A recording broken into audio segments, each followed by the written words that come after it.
علیکم ورحمۃ اللہ تعالی وبرکاتہ۔ نحمده ونصلی ونسلم علی حبیبہ الکریم، اما بعد فاعوذ باللہ من الشیطان الرجیم، بسم اللہ الرحمن الرحیم۔ هل يستوي الذين يعلمون والذين لا يعلمون؟ صدق الله العظيم وصدق رسوله النبي الأمين الكريم، ونحن على ذلك لمن الشاهدين والشاكرين، والحمد لله رب العالمين۔ آئیے ہم اور آپ مصطفیٰ جان رحمت، سرور کائنات، فخر موجودات علیہ تحیت و ثنا کی بارگاہ قدس میں درود و سلام کا نذرانِ عقیدت پیش کریں اور پڑھیں۔ اللہم صلی علی سیدنا و مولانا محمد صلاة تنجینا بها من جمیع الاحوال والآفات وتقضی لنا بها جمیع الحاجات وتطہرنا بها من جمیع السیئات وترفعنا بها عندك أعلى الدرجات وتبلغنا بها أقصى الغايات من جميع الخيرات في الحياة وبعد الممات، إنك مجيب الدعوات برحمتك يا أرحم الراحمين۔ رفیقان محترم، اس وقت ہم اور آپ عالم اسلام کی ایک عبقری اور نادر و نایاب شخصیت کی بارگاہ میں عقیدتوں کا نذرانہ پیش کرنے کے لیے حاضر ہوئے ہیں، جنہیں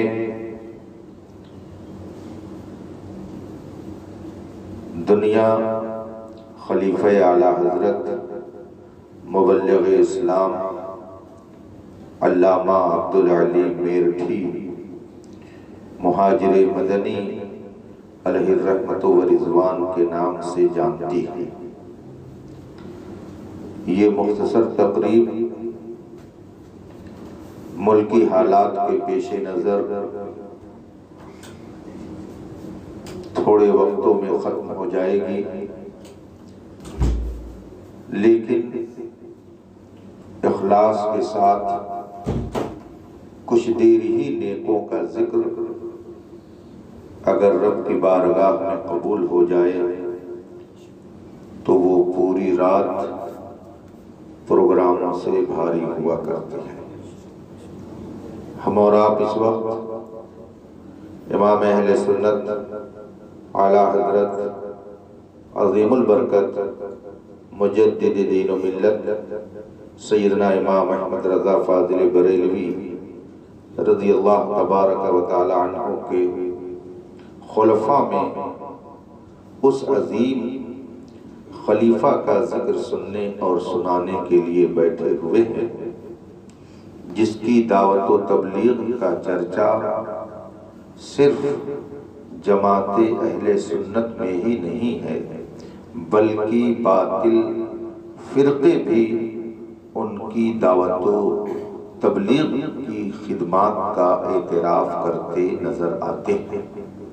علامہ عبدالعلی میرٹھی مہاجر مدنی علیہ رحمت و رضوان کو رب کائنات نے بے شمار خوبیوں سے نوازا تھا۔ آپ دنیاوی علم اور دینی علم کا حسین سنگم تھے۔ مختلف زبانوں پر اس طرح عبور حاصل تھا جس طرح کوئی اپنی مادری زبان بولتا ہے۔ حضور مبلغ اسلام اسی طرح سے مختلف زبانوں میں خطاب فرمایا کرتے تھے۔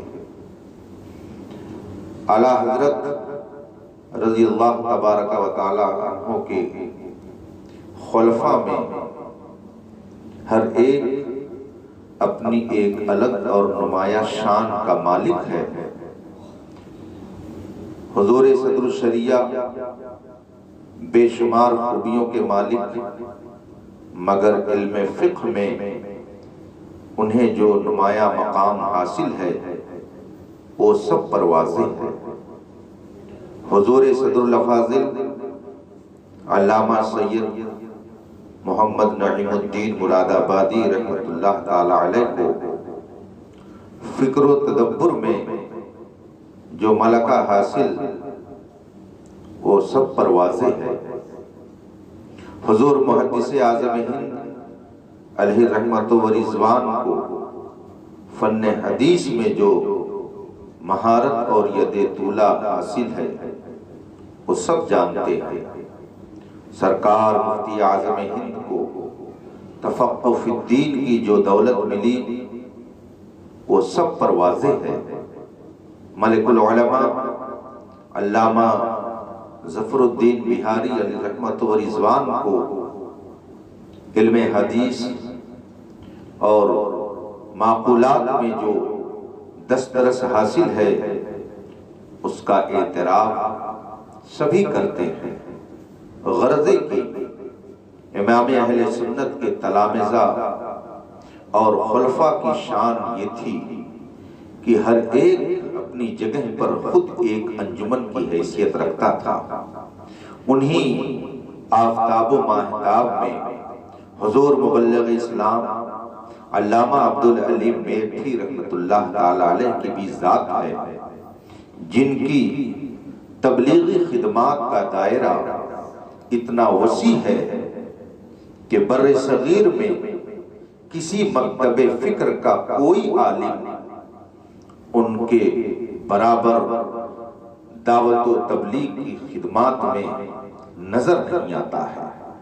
ہر مکتب فکر میں مبلغین اور داعین پائے جاتے ہیں، مگر مبلغ اسلام علامہ عبدالعلیم میرٹھی علیہ رحمت و رضوان نے جس شان سے اشاعت اسلام فرمائی اور دنیا کے بیشتر ملکوں میں بے سر و سامانی کے عالم میں پہنچ کر جس طرح انہوں نے مذہب حق اہل سنت و جماعت کی تبلیغ فرمائی اور ترجمانی فرمائی، اس کا 100 سال کے اندر ہمیں کہیں کوئی جواب نہیں ملتا۔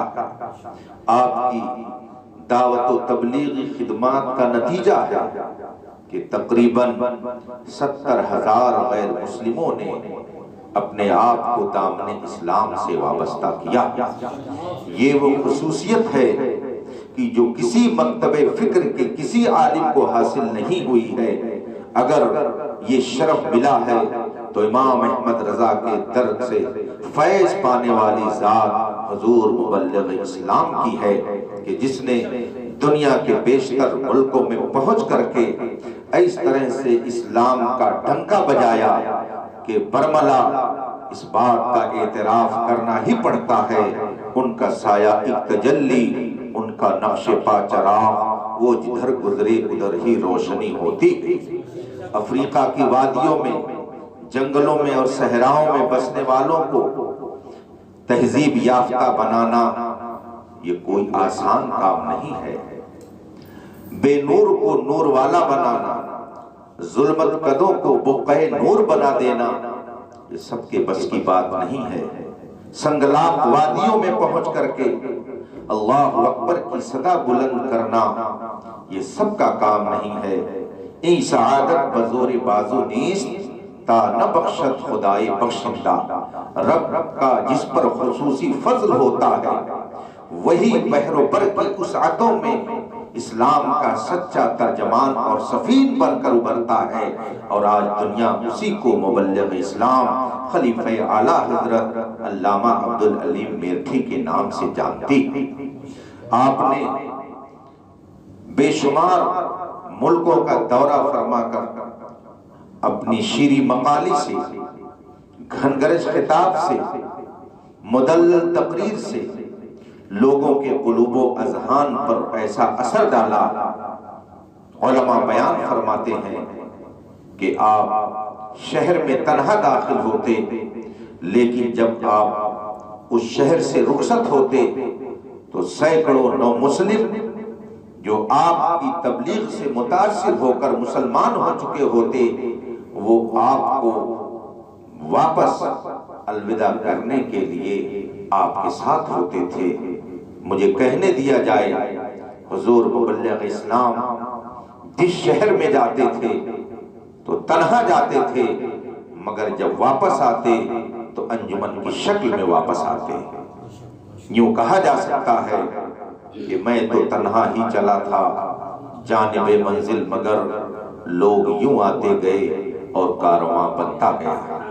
آج یورپ و امریکہ میں علماء اہل سنت کی دعوت و تبلیغ کی سرگرمیاں مسلم ہیں، مگر میں یہ سمجھتا ہوں کہ حضور مبلغ اسلام نے جس بے سر و سامانی کے عالم میں دنیا کا دورہ فرما کر اسلام کی تبلیغ فرمائی، غالباً انہی کی ہموار کردہ راہیں ہیں جن پر آج علماء اہل سنت چل رہے ہیں اور دعوت و تبلیغ کا کام انجام دے رہے ہیں۔ حضور مبلغ اسلام علامہ عبدالعلیم میرٹھی علیہ رحمت و رضوان نے قادیانیت کا مقابلہ کیا، رد قادیانیت میں کتاب تصنیف فرمائی، نجدیت و وہابیت کا مقابلہ کیا، دیوبندیت کی سرکوبی فرمائی، اور مسلک اعلیٰ حضرت کی دنیا میں اس شان سے ترجمانی فرمائی کہ میں نے خود ایک ان کا خطاب سنا ہے۔ ایسی شیریں زبان رب نے انہیں عطا فرمائی تھی کہ ان کا خطاب سن کر طبیعت اش اش کر اٹھتی ہے، اور تقریر ختم کرنے کے بعد اپنے مخصوص انداز میں جب انہوں نے مصطفیٰ جان رحمت پہ لاکھوں سلام یہ اشعار گنگنائے ہیں، تو نہ جانے کتنے سال پہلے انہوں نے شہر کیپ ٹاؤن میں یہ تقریر فرمائی اور یہ صلاۃ و سلام پیش کیا، مگر اس کی حلاوت آج بھی اہل ایمان محسوس کر سکتے ہیں۔ حضور مبلغ اسلام علامہ عبدالعلیم میرٹھی رحمت اللہ تعالی علیہ ایک اعلیٰ درجہ کے حکیم تھے، طبیب تھے۔ انہوں نے نوجوانوں کے حالات کو دیکھا، ان کی بے راہ روی کو دیکھا، تو ان کی اصلاح کے لیے بہار شباب نام کا ایک عظیم رسالہ تصنیف فرمایا۔ بہار شباب میں آپ نے بڑی قیمتی باتیں اور عمدہ نصیحتیں درج فرمائی۔ مسائل عید اور رمضان کے حوالے سے آپ نے ایک رسالہ تحریر فرمایا۔ قادیانیت کے رد میں آپ نے کتاب تصنیف فرمائی۔ یوں ہی بے شمار جگہوں پر آپ نے ادارے، انجمنیں، مساجد قائم فرمائی۔ دنیا کے بے شمار ملکوں میں آپ نے جامعات قائم فرمائے، جہاں جس جگہ جس چیز کی ضرورت محسوس کی، آپ نے اس ضرورت کی تکمیل کے لیے سامان فراہم فرمایا۔ ہندوستان میں آپ کی تبلیغی خدمات کا دائرہ بہت وسیع ہے۔ آپ ہی کا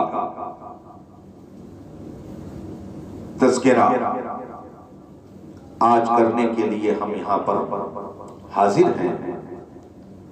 الحمدللہ ان کے قائم کردہ بے شمار اداروں میں دارالعلوم علیمیہ جمدہ شاہی ضلع بستی کو وہ شرف حاصل ہے کہ جس کے بارے میں آپ نے اپنے مریدین اور متعلقین کو مدینہ منورہ سے خط لکھ کر کے بتایا کہ میں مدرسہ علیمیہ کی تعمیر و ترقی کے لیے گنبد خضرا کے سائے میں دعائے صبحگاہی کر رہا ہوں۔ حضور مبلغ اسلام علامہ عبدالعلیم میرٹھی رحمت اللہ تعالی علیہ کی کوششوں کا ثمرہ دارالعلوم علیمیہ جمدہ شاہی ہے۔ ظاہر سی بات ہے کوئی ادارہ، کوئی تحریک، کوئی انجمن اگر قائم ہوتی ہے تو بانی ادارہ اور بانی تحریک کی فکر اور اس کے نظریات کی اشاعت ہی وہاں مقصود ہوتی ہے۔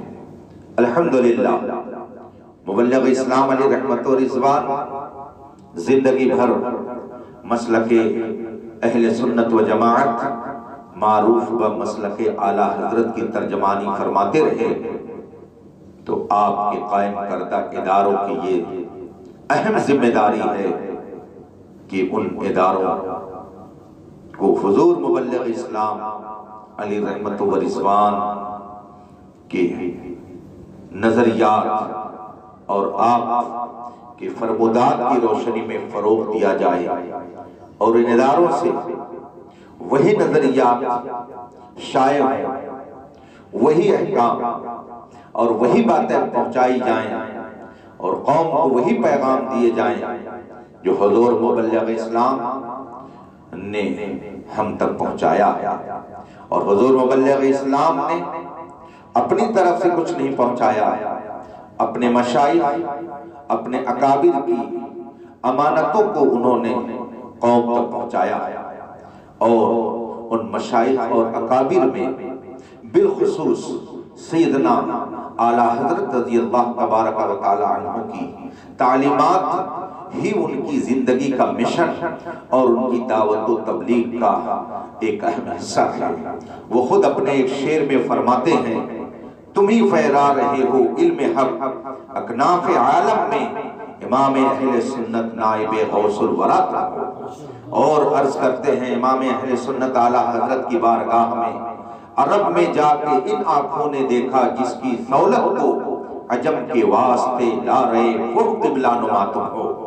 گویا حضور مبلغ اسلام یہ فرما رہے ہیں کہ امام احمد رضا قبلہ نما ہیں، جو ان سے پھرے گا وہ قبلے کی رہنمائی حاصل نہیں کر سکتا ہے، جو ان کا غدار ہوگا وہ قبلے تک صحیح ڈھنگ سے نہیں پہنچ سکتا ہے۔ مبلغ اسلام کا یہ شعر خاص کر ان کے ماننے والوں کو یہ پیغام دے رہا ہے کہ اگر تمہیں صراط مستقیم مقصود ہے، تم صراط مستقیم پر چلنا چاہتے ہو تو امام احمد رضا کی بتائی ہوئی ڈگر پر چلو، اس لیے کہ امام احمد رضا ہی کو مبلغ اسلام نے نائب غوث اعظم بھی کہا ہے، قطب وقت بھی کہا ہے، عالم ربانی بھی کہا ہے، اور قبلہ نما بھی اگر مانا ہے تو امام احمد رضا کو مانا ہے۔ رب قدیر حضور مبلغ اسلام علیہ رحمت و رضوان کے فیض و برکات سے عالم اسلام کو مالا مال فرمائے، اور ان کی تمام علمی یادگاروں کو محفوظ فرمائے، بالخصوص دارالعلوم علیمیہ جمدہ شاہی کا تحفظ فرمائے، اور اسے مسلک اہل سنت و جماعت، مسلک اعلیٰ حضرت کے قلعے کی حیثیت سے صبح قیامت تک باقی رکھے، اور یہاں سے محبت نبی کے جھلکتے چاند لوگوں کو پلائے جاتے رہیں، اور حضور مبلغ اسلام کے افکار و نظریات کی صحیح ڈھنگ سے ترجمانی کی جاتی رہے۔ رب قدیر ہم سب کی خدمات کو قبول فرمائے، اور مذہب حق اہل سنت و جماعت پر قائم رہنے کی سعادت عطا فرمائے۔ وآخر دعوانا ان الحمدللہ رب العالمین۔ السلام علیکم۔